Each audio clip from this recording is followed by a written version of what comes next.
오늘부터 8일 동안 디모데후서 말씀을 살펴보려고 합니다. 디모데후서의 배경은 주 66년경입니다.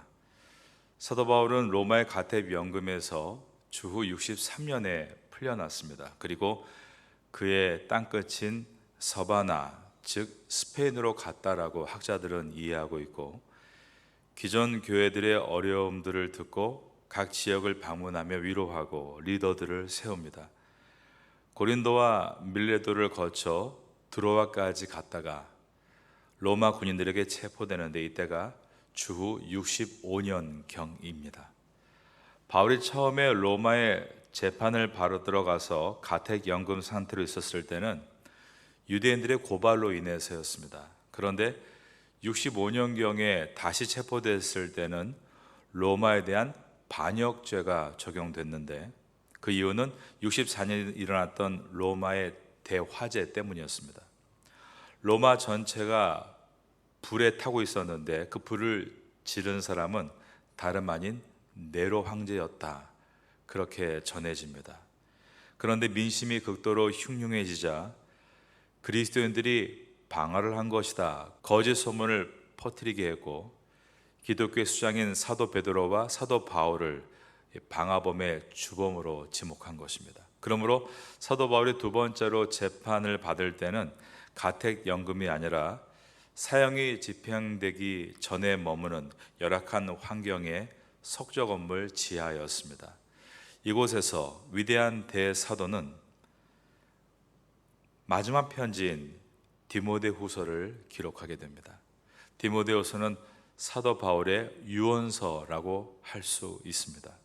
그런데 그 내용은 자신이 달려갈 길을 다 마치고 순교한 후에도 예수 그리스도의 복음이 전파되는 데에 차질이 없도록 젊은 목회자인 디모데가 힘을 낼 수 있는 권면으로 가득 차 있습니다. 이것은 디모데 한 사람을 위해서가 아니라 이 땅에 남겨진 모든 크리스찬들을 위해서 기록한 권면입니다. 그 내용은 하나님의 사람들은 자기의 안위와 생명보다 하나님의 나라를 먼저 생각해야 한다라는 것이었습니다. 그리고 끝까지 충성하라라고 했습니다. 그러므로 생명의 면류관을 받으라라고 권면한 것입니다. 디모데후서 첫 절인 1장 1절을 보겠습니다. 하나님의 뜻으로 말미암아 그리스도 예수 안에 있는 생명의 약속대로 그리스도 예수의 사도된 바울은, 대부분의 다른 서신서들과 마찬가지로 바울은 먼저 자신을 예수 그리스도의 사도라고 소개하고 있습니다. 사도는 헬라어로 아포스톨로스로서 보냄을 받은 사람이라는 뜻입니다. 바울이 나는 예수님께 보냄을 받은 사람이다, 자신의 사도권을 강조하고 있는 이유는 자신이 하는 말이 자기의 생각이 아닌 예수 그리스도의 뜻임을 분명하게 하기 위해서입니다. 사도는 자기의 생각대로 말하는 사람이 아니라 자신을 보내신 예수님의 뜻을 받들어 그대로 입을 열어 말하는 사람이다 라고 한 것입니다. 우리가 성경의 권위를 인정해야 되는 이유가 여기에 있습니다. 바울의 말이 감동적이어서가 아니라 바울이 사도로서 예수 그리스도의 뜻을 전하고 있기 때문에 우리가 성경을 읽고 있는 것입니다. 이것을 가능하게 하신 분은 하나님의 영이시고 예수님의 영이신 성령님 때문입니다. 성령께서 성경의 기자들을 감동하셔서 성경이 성도를 교훈과 바르게 함과 의로 교육하기에 유익하게 만드시기 때문입니다. 바울이 자신이 사도로 부름받은 것을 생명의 약속대로라고 말하는 것은 자신이 사도로 부름받은 목적이 생명을 살리는 것과 연결되어 있음을 보여줍니다.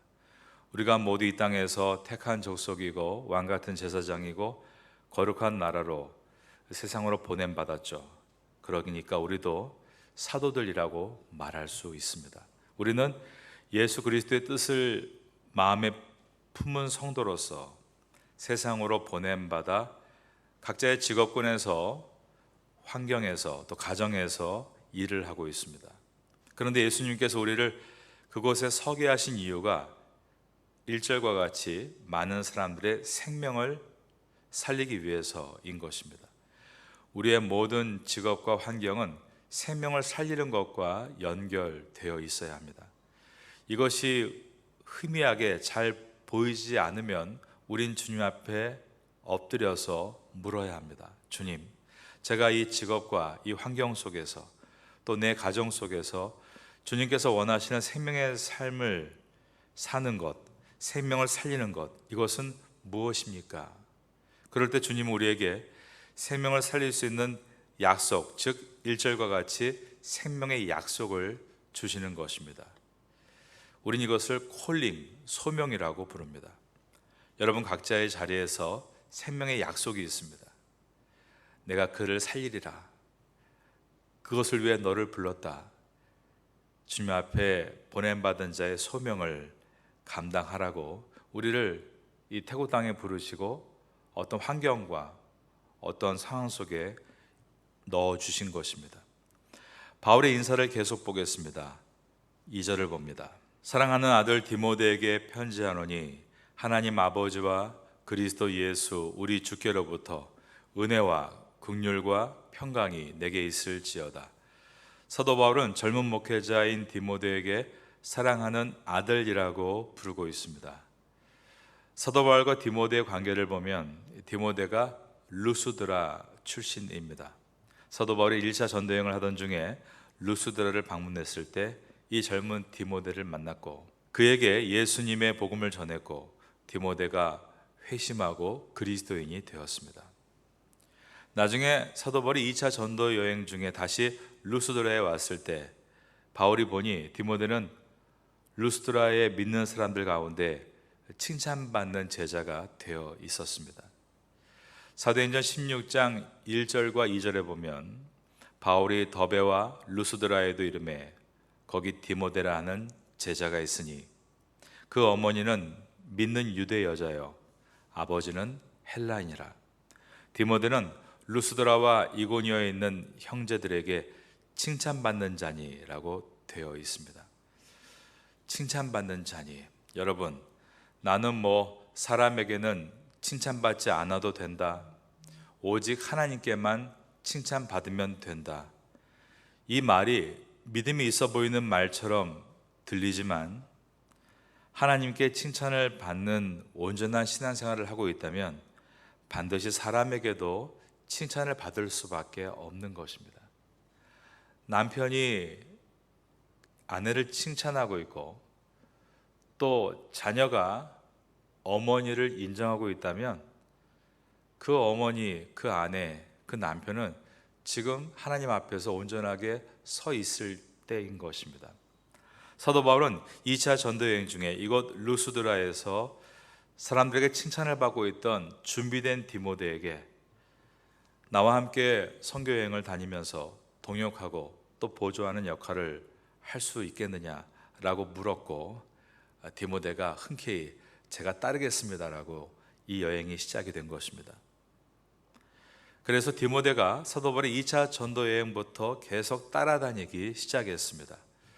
디모데는 바울을 근접 동행하면서 바울 사도를 대신해 중요한 일을 대리하기도 했고 필요한 지역에 담임 목회자로 파송받기도 했습니다. 사도 바울이 기록한 서신서가 총 12권인데 그 가운데 6개의 서신서의 공동 저자로 바울은 디모데의 이름을 올렸습니다. 고린도후서와 빌립보서, 골로새서, 데살로니가 전서와 데살로니가 후서, 그리고 빌레몬서입니다. 이렇게 6개의 편지에 디모데를 공동 저자로 올릴 정도로 사도 바울의 사역에 있어서 디모데는 매우 중요한 역할을 감당했던 사람이었습니다. 사도 바울은 다른 사람들에게는 사랑하는 이라고 표현했는데 특별히 아들이다라고 표현한 것은 디도라는 제자와 디모데라는 제자, 이 두 제자입니다.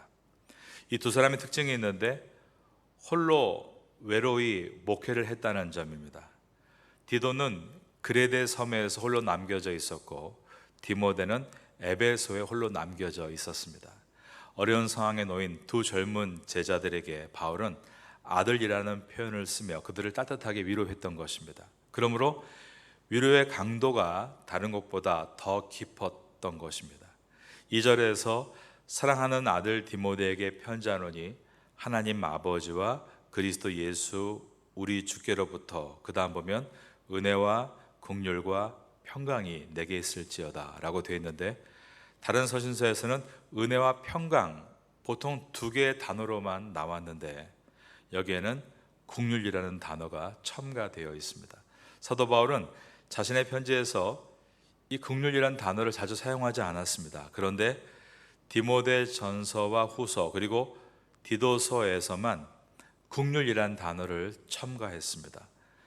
은혜가 카리스, 평강이 에이레네, 자비와 측은히 여김, 하나님의 무조건적인 사랑이라는 뜻인 엘레오스, 이 긍휼이라는 표현을 함께 사용했을 때는 외로운 곳에 떨어져서 어렵게 홀로 목회하고 있었던 디도와 디모데에게였습니다. 이것은 주님의 마음을 표현하고 있는 것입니다. 여러분, 우리가 더 어려울 때, 더 힘들 때, 더 버거울 때, 그때 주님은 여러분들을 더 많이 위로하고 계시는 것입니다. 주님이 우리의 사정을 누구보다 잘 아시기 때문입니다. 그리고 우리를 긍휼하게 보신다라고 되어 있습니다. 저도 여러분에게 사도 바울의 마음을 가지고 하나님의 은혜와 평강이, 특별히 하나님의 측은히 여기심과 일방적인 사랑으로 주어지는 엘레오스, 자비가 함께 있게 되기를 예수님의 이름으로 축원합니다. 디모데후서에 긍휼이란 표현이 세 차례 나오고 있는 것을 먼저 짚어보겠습니다. 2절과 16절과 18절입니다. 1장 2절에 우리 주께로부터 은혜와 긍휼과 평강이 내게 있을지어다 라고 되어 있고, 아래 1장 16절을 보시면 원하건대 주께서 오네시보로의 집에 긍휼을 베푸시옵소서 라고 되어 있고, 18절에 원하건대 주께서 그러하여금 그날에 주의 긍휼을 입게 하여 주옵소서 라고 되어 있습니다. 이제 이어서 1장 3절을 보겠습니다. 내가 밤낮 간구하는 가운데 쉬지 않고 너를 생각하여 청결한 양심으로 조상적부터 섬겨오는 하나님께 감사하고. 사도 바울은 자신의 신앙의 이력을 소개합니다. 청결한 양심은 직분자에게 요구되는 것으로 디모데 전서에서 여러 번 언급되었습니다. 바울은 청결한 양심을 가지고 자신이 어릴 적부터 섬겨온 하나님, 그리고 조상적부터 섬겨온 하나님에 대해서 언급합니다. 즉 신앙의 정통성을 말하고 있는 것입니다. 사도 바울은 자신의 신앙의 정통성을 언급한 다음에 디모데의 신앙도 정통성이 있다라고 말해 줍니다. 5절입니다. 이는 내 속에 거짓이 없는 믿음이 있음을 생각함이라.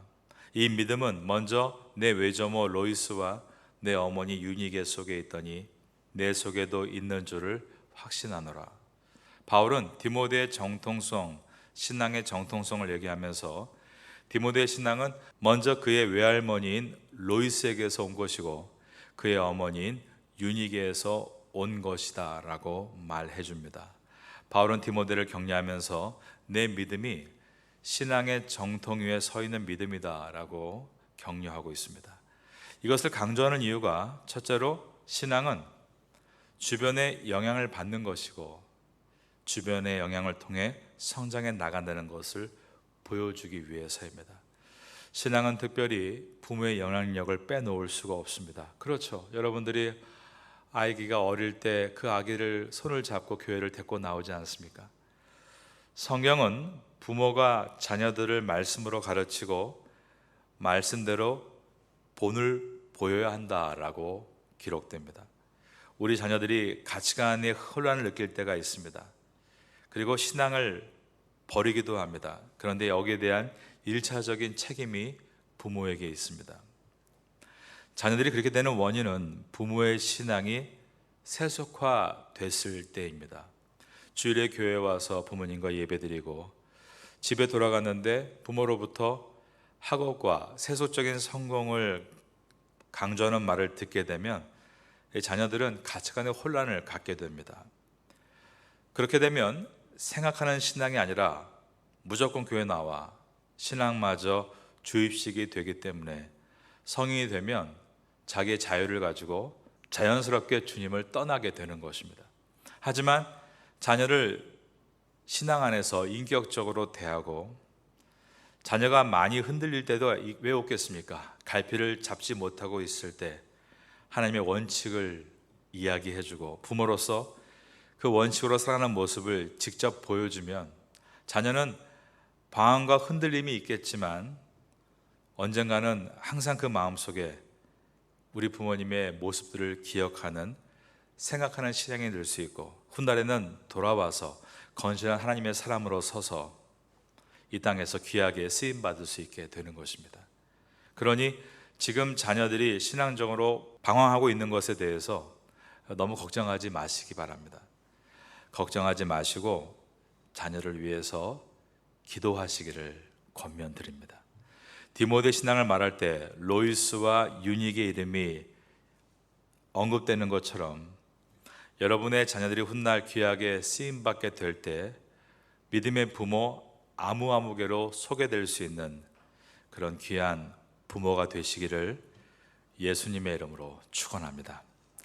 사도 바울이 디모데에게 신앙의 정통성을 이야기한 이유로 첫 번째가 가족의 영향력을 중요함을 얘기했다면 두 번째는 성도의 영향력의 중요성을 말하기 위해서입니다. 바로 바울과 디모데의 관계입니다. 두 사람은 성도의 관계죠. 그런데 그 관계는 믿음의 아들, 사랑하는 아들이란 표현을 쓸 정도로 깊었던 것입니다. 바울은 디모데에게 어떻게 사역을 감당해야 하는지를 자세하게 가르쳤고 복음으로 산다는 것이 무엇인지를 몸으로 직접 보여주었습니다. 이 모든 것은 하나님의 계획 가운데 있었던 것으로 우리도 돌아보면 하나님은 우리가 예수 그리스도를 믿은 다음에 바울과 같이 믿음의 본이 되는 분들을 많이 붙여주셨죠. 그분의 따뜻한 관심과 사랑을 통해 우린 신앙을 자라게 할 수 있었습니다. 이러한 도움을 받은 우리는 오늘 말씀을 묵상하면서 이제 나 또한 다른 사람에게 이러한 좋은 신앙의 모습이 되어야겠다는 다짐을 해보게 되는 것입니다. 주변에 있는 사람들 중에서 우리의 기도와 돌봄을 필요로 하고 있는 영혼들이 있는지 우리가 살펴야 되고 그분들도 이미 경험한 여러분이 받은 그 사랑을 받을 수 있도록 우리가 베풀고 나아가야 하는 것입니다. 디모데의 믿음이 온전하게 성장할 수 있었던 것은 이와 같이 그와 함께하는 신앙인들의 섬김 때문이었습니다. 신앙은 결코 혼자만의 힘으로 세워지는 것이 아닙니다. 파테아 선교교회가 그리고 성도님들이 서로의 좋은 신앙의 멘토가 되기 위해 섬기고 나아갈 때 자라갈 수 있습니다. 우리 교회의 아름다움이 이것이라 생각합니다. 가만 보니까 교회 처음에 발을 디딘 분이 점점 자라서 또 권찰이 되고 구역장이 되고 교구장이 되는 것을 볼 때 누군가 그를 끌어주었고 또 그가 그 받은 사랑으로 누군가를 또 이끌어주는 모습을 보고 있는 것입니다. 이어서 6절을 보겠습니다. 그러므로 내가 나의 안수함으로 내 속에 있는 하나님의 은사를 다시 부릴 듯 하기 위하여 너로 생각하게 하노니. 사도 바울은 디모데를 격려하면서 디모데 안에 있는 하나님의 은사에 다시 불을 붙이려고 했습니다. 그러므로 헬라어로 여성 단수 관계 대명사인 헨이란 단어입니다. 이 말은 디모데는 외조모 로이스와 어머니 유니게의 신앙을 전수받았죠. 그리고 이제는 단수입니다. 내가 너를 안수함으로 너희 속에 있는 하나님의 은사에 대해 다시 불이 붙기를 원한다 라고 하면서 디모데의 신앙이 더욱더 확장되기를 바울은 원한 것입니다. 다시 불 붙기를 원한다라는 말은 지금 디모데가 용기를 많이 잃고 힘이 빠진 상태였다는 것을 보여줍니다. 그리고 사역자로서 사람들 앞에 서는 것이 디모데에게 큰 어려움으로 다가오고 있다는 것을 보여줍니다. 우리말로 하면 번아웃된 것이죠. 이러한 내용들이 디모데 전서에 나와 있는데 디모데 전서 1장 3절 이하에 보면 디모데가 성도들을 미혹하는 거짓 교사들을 두려워했다는 것을 보게 됩니다. 바울은 그런 디모데에게 디모데전서 4장 12절에서 누구든지 내 연소함을 업신여기지 못하게 하라. 이 디모데가 나이가 어렸거든요. 그래서 사람들이 너를 업신여기지 않도록 너 담대함을 가져라 라고 했습니다. 5장 23절에서는 몸이 약한 디모데에게 약을 써서 치료하라 라는 권면이 나옵니다. 디모데가 몸도 약했다는 것입니다. 디모데는 병약했고 심약한 상태였던 것입니다. 특별히 든든한 후견인이었던 이 바울이 감옥에 갇혀있는 현실이 디모데에게 힘을 낼 수 없는 원인이 됐을 겁니다. 디모데는 은사의 불씨가 점점 사그러들고 있었습니다. 여러분 가운데에도 하나님이 주신 은사가 많은데 그 은사의 불씨가 아예 사그러지신 분들도 분명히 있습니다. 그러기에 우리가 6절 말씀을 붙들어야 합니다. 6절을 보겠습니다. 그러므로 내가 나의 안수함으로 내 속에 있는 하나님의 은사를, 그 다음 절을 따라하겠습니다. 다시 부릴 듯 하게 하기 위하여 너로 생각하게 하노니. 다시 여러분의 심령 가운데 은사가 부릴 듯 일어나도록 성령께서 불을 붙여주시기를 예수님의 이름으로 축원합니다. 그러면 하나님이 우리에게 주신 은사는 무엇입니까? 안내를 잘하고 학생을 잘 가리키고 꾸미기를 잘하고 노래를 잘한다, 그런 은사도 분명 주셨습니다. 그런데 위기 속에서 우리가 가져야 될 정말 중요한 은사는 바로 우리 마음속에 있는 은사들입니다. 그 내용이 7절에 들어 있습니다. 하나님이 우리에게 주신 것은 그 다음 보니까 두려워하는 마음이 아니요 라고 했습니다. 그러면서 오직 어떤 은사가 필요한가? 능력과 사랑과 절제하는 마음이니, 마음의 은사입니다. 여기서 마음이란 단어는 헬라어로 푸뉴마라는 단어로서 영이란 뜻인데 7절에서는 특별히 성령을 말씀합니다. 다시금 뜨거운 성령의 사람이 되라 라는 것입니다. 그래서 네 가지를 가지라라고 되어 있는데, 첫째로 두려워하지 말라라고 했습니다. 하나님이 우리에게 주신 것은 두려워하는 마음이 아니요, 여기서 이 두렵다는 뜻은 의기소침해 있고 비참한, 비겁한 상태를 뜻합니다. 디모데는 나이가 어린 목회자였기 때문에 거짓 교사 앞에서 의기소침했고 두려워했고 비겁했습니다.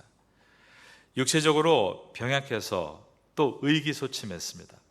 바울이 투옥된 후에는 복음을 전하는 것을 몹시 두려워하고 있었습니다. 바울은 이러한 디모데에게 하나님이 주시는 은사는 첫째로 성령님 안에서 두려워하지 않는 것이다 라고 말하고 있는 것입니다. 여러분, 성령을 받아 두려움을 떨쳐버리시기를 바랍니다. 두 번째로 성령님 안에서 나타나는 능력이라고 했습니다. 7절에 하나님이 우리에게 주신 것은 두려워하는 마음이 아니요, 그 다음 보니까 오직 능력과 라고 되어 있습니다. 하나님은 우리에게 능력을 주시는 분이십니다. 모세가 오로지 순종하며 뜨거운 마음으로 지팡이를 들어 올릴 때 홍해가 갈라졌습니다. 지팡이의 힘이 아닙니다. 하나님의 능력으로 갈라졌습니다. 우리가 두려워하지 않고 담대하게 홍해와 같은 내 인생의 가로막힌 길을 건너려고 할 때 주님께서 능력으로 우리를 사로잡으시는 것입니다. 세 번째로 다시 뜨거워져야 되는 것은 사랑이다라고 했습니다. 사랑은 갈라디아서 5장 22절 이하에서 성령의 열매로 소개됩니다. 사역자가 갖추어야 될 열매들입니다. 단순하게 가까운 사람과 친하게 교제하고 그 정도의 사랑이 아닙니다. 사랑은 열매로 나타날 때 그 열매 안에서 귀한 결과물을 낼 수 있습니다. 네 번째로 절제라고 되어 있습니다. 7절 하반절에 절제하는 마음이, 이 절제가 성령의 열매 가운데도 들어 있습니다. 절제의 목적은 온전해지기 위해서입니다. 또한 절제의 목적은 옆 사람을 온전해지도록 영향을 주기 위해서입니다. 여러분 주변을 보십시오. 잘 참으면 좋은 결과가 나오죠. 하지만 참지 않으면 자신도 무너지고 그를 지켜보는 사람도 무너지는 것입니다. 바울은 고린도 교회에 보내는 편지에 내가 고기를 먹을 수 있으나, 우리가 많이 배웠던 내용입니다. 강한 믿음이죠. 그러나 내가 먹는 것이 누군가에게 실족이 된다면 나는 영원히 고기를 먹지 않겠다, 절제하겠다라고 했습니다. 이 말에는 내 절제가 타인을 세운다라는 의미가 들어있는 것입니다. 바울은 디모데가 과거에 받은 이 은사들을 잘 활용해서 두려워하지 말고 담대하게 자신의 직분을 수행할 것을 간절히 기대하며 권면하고 있습니다. 이것은 저와 여러분에게도 주시는 말씀입니다. 우리 안에 두려움이 아닌 담대함, 능력, 사랑, 절제, 이 마음들이 다시 강력하게 일어나라고 주시는 것입니다. 그런데 이 마음을 오늘 본문에서 푸뉴마다, 즉 주님의 영이신 성령이다라고 말하는 것은 내게 내주하시는 성령님께서 나에게 담대함과 능력과 사랑과 또한 절제를 얻을 수 있도록 도우신다라는 뜻입니다. 이제 디모데후서를 시작하면서 여러분들은 사도 바울이 사랑하는 디모데에게 주신 이 사랑의 편지가 하나님이 나에게 주시는 사랑임을 생각하면서 오늘 말씀을 먼저 붙들고 우리 마음이 다시 강건하게 될 수 있도록 구하시고 그 은혜를 가지고 일어나게 되시기를 예수님의 이름으로 축원합니다.